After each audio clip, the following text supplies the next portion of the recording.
Fierce alien queen's daughters vanished, only to be found curled up on a human's chest. Captain Cole Payne hadn't signed up for babysitting. After 15 years of brutal combat against the Vidians, the last thing he wanted was to play tour guide on their damned homeworld. Yet here he was, trudging through the crowded spaceport of Nixera, the stench of alien spices and engine fuel burning his nostrils. "Keep close, Argo," he muttered to the massive shepherd padding silently at his side. The dog's ears perked up intelligent eyes, scanning the throngs of aliens parting before them. The peace treaty was barely 3 months old, too fresh for comfort, too raw for trust. Cole adjusted the weight of his dark metal combat armor, the material absorbing the harsh alien, sunlight rather than reflecting it, just like him, absorbing punishment rather than deflecting it. "Excuse me, human." "Sir." The tiny voice made him stop. Cole looked down to see 3 small Vidian girls, their emerald skin almost luminescent in the shadows of the marketplace. They wore delicate lilac dresses that seemed too fine for this rough part of the spaceport. Their soft light-colored hair was styled in elaborate braids that marked high status. "What?" he grunted, his pale gray blue eyes narrowing. The tallest of the 3, which wasn't saying much, stepped forward. "We are, I believe your term is lost. Our guardian was supposed to meet us at the Central Plaza, but we cannot find our way back." Cole scanned the area. They were deep in the industrial district, far from the Central Plaza and dangerously close to areas where anti-human sentiment still ran hot. These kids were definitely in the wrong place. "Where's your escort?" he asked, his voice rough from years of shouting orders over gunfire. "She became separated from us when the crowd surged. At the Merchant Square," the girl explained, her voice remarkably composed for a child. "We tried to find our way back. But you got more lost," Cole finished, running a hand through his short, sandy brown hair. "Perfect. He should walk away. Not his problem. But these were children. And even after everything the Vidians had done, the colonies they'd raised, the soldiers they'd slaughtered, he couldn't leave kids in danger. Especially not here, where human-hating extremists might use them as leverage." "Fine," he sighed. "I'll get you back to the Central Plaza. Stay close. Don't touch anything. And 4, God sake, don't wander off." The girls nodded solemnly, their large almond-shaped eyes regarding him with a mixture of fear and fascination. "What are your names?" he asked as they began walking, Argo taking up a protective position at the rear. "I am Talia," said the tallest. "These are my sisters, Mira and Lena." Cole nodded curtly. "Captain Cole Payne. This is Argo." The dog's tail wagged once at the mention of his name as they navigated the winding alleys of the spaceport. Cole kept his hand near his sidearm. The weight of his combat knife against his thigh was reassuring. The girl stayed close, occasionally reaching out to touch. Argo's fur with delighted giggles that seemed strangely out of place in the grim surroundings. "Your animal companion is magnificent," Talia said. "Is he a warrior beast?" Cole almost smiled. "He's a dog, German shepherd. And yeah, he's seen his share of combat." "Like you?" Mira asked, her voice softer than her sister's. Cole didn't answer, his eyes scanning for threats as they moved through increasingly crowded areas. The Central Plaza should have been a 20-minute walk, but with the girls, short legs, and the need to avoid certain districts, it was taking much longer. When they finally reached the edge of the merchant quarter, Cole realized something was wrong. The normal bustle had been replaced by an eerie quiet. Shops were closing early, merchants hurriedly packing away their wares. "What's happening?" he asked a passing Vidian. The alien glanced nervously at the girls, then at Cole. "Royal announcement," he said. Quickly, all public gatherings suspended until further notice. "Royal announcement?" Cole repeated, looking down at the girls. "Any idea what that's about?" Talia shook her head, but something in her expression made Cole suspicious. These weren't ordinary children, their clothes, their mannerisms, the way other Vidians reacted to them. Who exactly are you?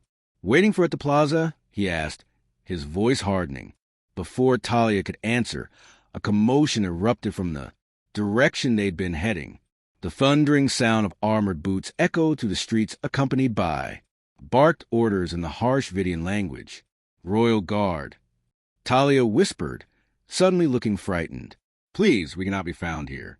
Cole cursed under his breath.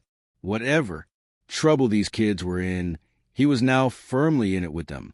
This way, he said, leading them toward a quieter side. Street. They found shelter in the shadow of a massive concrete pillar, supporting one of the spaceport's loading docks. The area was deserted, the workers apparently having left to hear the royal announcement. We'll wait here until things calm down, Cole said, leaning against the pillar and sliding down to sit on the ground. Argo settled beside him, alert but calm. The girls exchanged glances before Lena, the smallest, approached him cautiously. May we sit with you? We are tired. Cole nodded, reluctantly. Just stay quiet. To his surprise, all three girls immediately settled around him, their small bodies pressing against his armored chest as if seeking protection.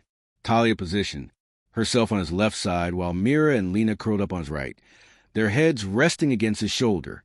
Hey, I didn't mean, he started, but the girls had already closed their eyes, their breathing slowing. Cole sighed, resigned. To his fate, the way of the day's patrol, combined with the unexpected babysitting duty, began to take its toll. He found his own eyelids growing heavy as the alien sun dipped below the spaceport's towering structures. Just a few minutes, he told himself as his chin dropped to his chest. Just until the commotion dies down. He woke to the sensation of cold metal pressed against his throat. Human. A voice hissed in accented English. Do not move. Cole opened his eyes to find himself surrounded by at least a dozen Vidian royal guards, their armor gleaming in the artificial lights that had come on while he slept. Their weapons, a nasty combination of energy blades and pulse rifles, were all pointed at him. It was then that he realized the girls were still there, all three peacefully curled up against his chest, sound asleep despite the commotion. Argo stood tensely at his side, a low growl building in his throat. Stand down, Argo, Cole commanded softly. The dog reluctantly complied, but remained vigilant. The circle of guards parted, and a tall figure stepped forward. Even without the elaborate headdress and ceremonial armor, Cole would have recognized royalty from the way she carried herself. Her emerald skin was darker than the children's, her features sharp and regal, her eyes burning with an intensity that made his combat instincts flare. This was no ordinary noble. This was the queen of the Vidian Empire herself, Empress Valora, the unyielding whose forces had battled humanity across 3 star systems before finally agreeing to peace. And somehow, Cole realized with sinking feeling, the 3 little girls sleeping peacefully against his combat armor were her daughters. Well, the queen said, her voice surprisingly melodious despite the steel beneath it. This is certainly not what I expected to find. Rise. Human, Empress Valora commanded, her voice carrying authority that borked no argument. Cole carefully shifted the sleeping princesses, gently laying them on the ground before standing to his full height. Even in his combat armor, he was only slightly taller than the Vidian queen. Her species naturally towered over most humans. Your Majesty, he said, offering a stiff military bow. Captain Cole Payne, Terra Marine Corps. The queen's piercing eyes studied him with unnerving intensity. Captain Payne, you have something that belongs to me. With all due respect, Your Majesty, they found me. They were lost in the industrial district, dangerous territory for anyone, especially royal children. A flicker of something, concern perhaps, crossed her regal features before disappearing behind a mask of imperial composure. And you decided what? Abduct them? The royal guards tensed, hands tightening on their weapons. Argo growled low in his throat. I decided to protect them. Cole replied evenly, refusing to be intimidated, which is more than I can say for whoever was supposed to be watching them. A dangerous silence fell. The Queen's eyes narrowed, and Cole prepared himself for the possibility that the fragile peace between their species might end right here with him executed for insulting Vidian royalty. Instead, to his surprise, Empress Valora laughed, a rich, melodious sound that seemed to catch even her guards off guard. "You have courage, Captain Payne. Few would dare speak so boldly to me." She gestured to her sleeping daughters. "And fewer still would earn such trust from my children. They are selective about whom they favor." As if on cue, the youngest princess, Lena, stirred and blinked. Awake, seeing her mother, she jumped up with a delighted cry. "Mother, you found us!" She rushed to Queen, who knelt to embrace her. The other two princesses woke at the commotion, both looking relieved at their mother's presence. "Yes, little one," Valor said, her voice softening in a way that transformed her from intimidating monarch to concerned. "Mother, though it seems you found a protector in my absence." Talia, the eldest, approached her mother with more decorum. "The human captain was most kind, Mother, when we became separated from Matrona. He guided us away from danger. Did he now?" The Queen's gaze returned to Cole, assessing him with new interest. "And how did you come to be sleeping beneath my daughter's captain?" Cole felt heat rise to his face. They were tired. "I offered to let them rest while we waited for commotion to die down. I didn't expect to fall asleep myself." He was warm, Mira offered helpfully. "Humans are much warmer than we are." The Queen's lips curved slightly. "Indeed." She rose to her full height, her elaborate headdress catching the artificial light. "Captain Payne, I find myself in the unusual position of owing a debt to a human. My daughter's safety is beyond value. No debt necessary, Your Majesty. Anyone would have done the same. Would they?" she asked, her tone suggesting she knew better. "I think not, particularly not a human veteran of our recent disagreements." Cole said nothing. She wasn't wrong. "I have a proposition for you, Captain," the Queen continued. "The peace between our peoples is new and fragile. There are elements on both sides who would prefer to see it fail. I'm aware," Cole said carefully, "I require someone who understands humans to serve as a cultural liaison at court.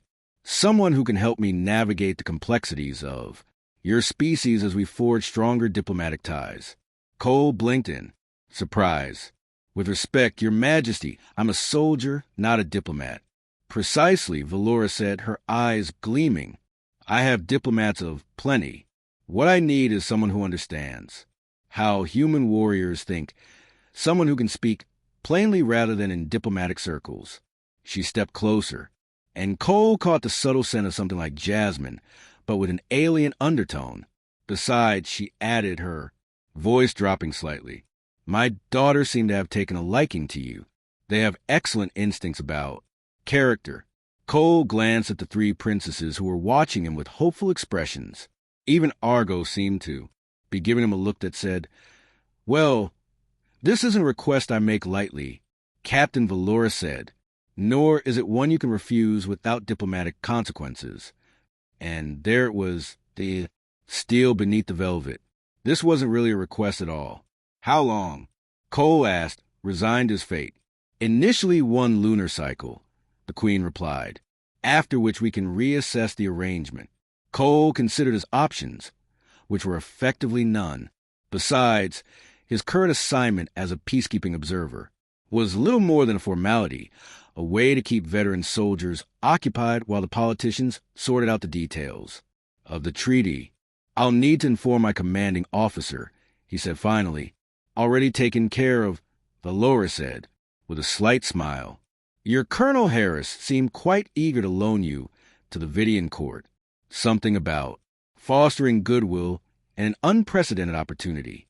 Of course, Harris would see this as a political coup, having one of his officers serving directly in the Vidian royal court. When do I start?" Cole asked. "Immediately," the Queen replied. My transport waits. As the royal party began to move, Empress Valora fell into step beside Cole, away from her guard's ears. She spoke in a lower tone. There's another reason I requested you specifically, Captain Payne. Oh, I am curious about humans, she said, her eyes briefly scanning his form in a way that was decidedly not diplomatic. Your species fought with remarkable passion. I find myself wanting to understand that passion better. Cole felt his pulse quicken despite himself. The Queen's proximity was having an unexpected effect on him. She was undeniably beautiful in an alien way, regal, powerful, and somehow magnetic. I'm not sure I'm the best example of humanity, Your Majesty. I disagree, she said, her voice carrying a hint of something that might have been flirtation. A warrior who protects children, not of his own species. I think you may be exactly what I need to understand humans better. Before Cole could respond, they reached the royal transport, a sleek, hovering vessel that hummed with power. The princesses had already boarded, chattering excitedly about having a human at court. After you, Captain, Valora said, gesturing to the entrance. Welcome to your new assignment. As Cole stepped aboard with Argo at his heels, he couldn't shake the feeling that he was walking into something far more complex than a simple diplomatic posting.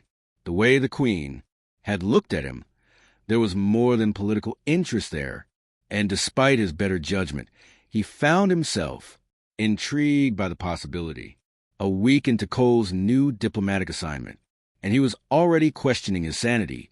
The Vidian royal palace was a labyrinth of intrigue with courtiers, whose smiles never reached their eyes in conversations that carried double meanings he couldn't begin to decipher. Your stance is too rigid, Captain, Empressor said, circling him in the private training arena. You must flow like water, not stand like stone. Cole adjusted his position, acutely aware of her eyes on him. She had insisted on these daily cultural exchange sessions, which seemed designed to push him beyond his comfort zone. Today's lesson, Vidian,